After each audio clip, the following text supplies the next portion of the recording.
Complaint దేనికి నిన్న governor గారిని కలిసామంటే మేము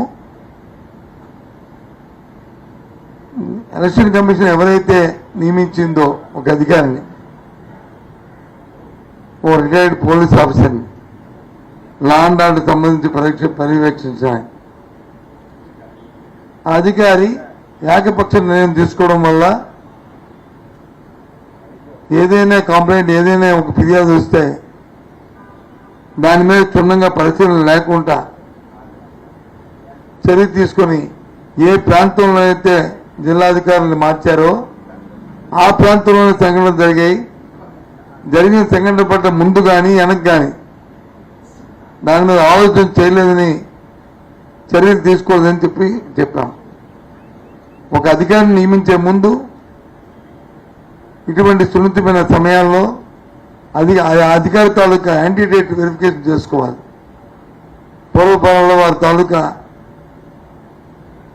ఎక్స్పీరియన్స్, వారు ఉద్యోగ బాధ్యతలు నిర్వర్తించినప్పుడు జరిగిన సంఘటనలు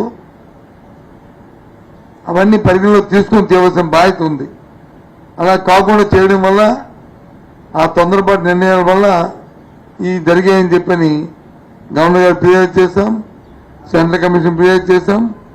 దాని మీద నిన్న జరిగిన తర్వాత వచ్చిన ఉత్తర్వులు కూడా మనం చూసాం. అంతే తప్ప మాకే అభద్రతా భావంతో మేమేం చేయలే.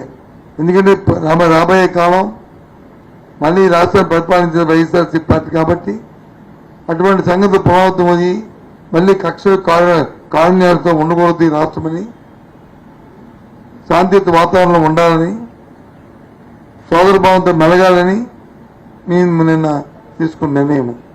ఆ విషయం నిన్న కూడా చెప్పాను, మళ్ళీ ఇప్పుడు కూడా చెప్తున్నాను.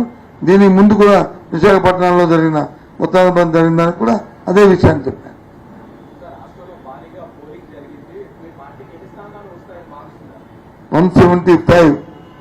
175 దగ్గరికి వస్తాం. ఇది అన్నారు కదా, అధికారులను కూడా ప్రతిపక్షం కోరుకున్న వాళ్ళనే నియమించారు అని. మరి అధికారంలోకి వచ్చాక వాళ్ళని ఏమైనా మారుస్తారా? మార్చడానికి లేదు, అయిపోయింది కదా. ఎక్కడైతే ఎస్పీలు మార్చారో, ఏ ప్రాంతంలో జరిగి ఆ ప్రాంతంలో సంఘటన జరిగింది. నిన్న దాని మీద అప్పుడే చర్య తీసుకున్నారు కదా.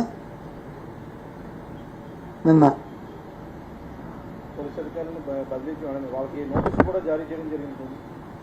ఎవరైతే ఎక్కడైతే ఇటువంటి సంఘటనలు జరిగాయో అక్కడ పోలీసు అధికారులపై వెంటనే చర్యలు తీసుకున్నామని వాళ్ళు సంజయ్ శివాల్ నేను తీసుకున్నాను కదా అంటున్నాను. అది మేమంటుందంటే అధికారి అనేవారు వారు ఈ రోజుతోనో రేపుడుతోనో ఇల్లుతోనో అది కాదు. ఒకసారి ప్రభుత్వంలో అపాయింట్మెంట్ అయితే రిటైర్మెంట్ వరకు ఆ రాష్ట్ర ప్రభుత్వాల్లో కానీ కేంద్ర ప్రభుత్వం కానీ అధికారిగా ఉంటారు. చట్టానికి లోబడి చట్టాల దానికి లోబడి చట్టానికి అనుగుణంగా వారి తాలూకా పరిపాలన జరగాలి. వాళ్ళ నిజ జీవితంలో వాళ్ళు చేస్తున్న వాళ్ళ యాక్షన్ ఆ రకంగా ఉండాలి.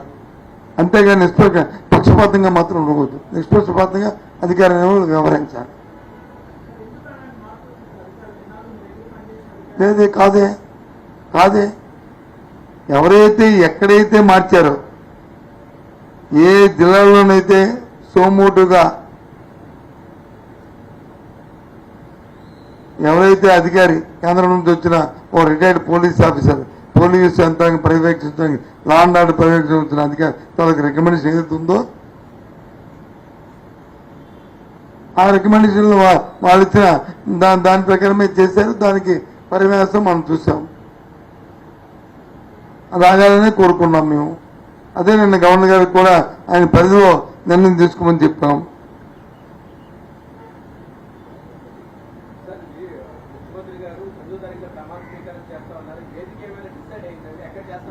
విశాఖపట్నంలో అది చెప్తాను. అవన్నీ ఆ టైము, సమయం, సందర్భం, ఆ స్థలం అన్నీ కూడా మొన్న చెప్పాను. 2 రోజుల తర్వాత చెప్తాను డేట్ని. ఇది కూడా ఇంకో 2 రోజులు పోయిన తర్వాత చెప్తాను. చెప్తాను